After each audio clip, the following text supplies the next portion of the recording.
Hvis du har brug for at lave en systemgendannelse på grund af fejl i Windows, kan du fra Windows starte systemgendannelse ved at gå til menuen Start og klikke på ikonet for nedlukning. Hold Shift nede på tastaturet og klikke Genstart. Så siger computeren vent et øjeblik, og inden du ved af det, er computeren klar til, at du kan gå i systemgendannelsesmenuen for Windows. Det ser således ud.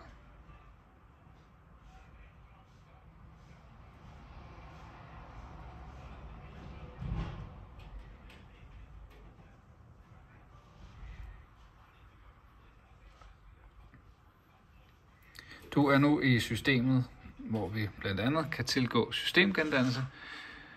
For at gendanne systemet skal du gå til fejlfinding, vælge avancerede indstillinger og systemgendannelse. For at udføre systemgendannelse skal du have en adgangskode til administrationsbrugeren på computeren, og der skal selvfølgelig være gemt en systemgendannelsesfil i computeren. Det sker automatisk, når du blandt andet kører Windows Update.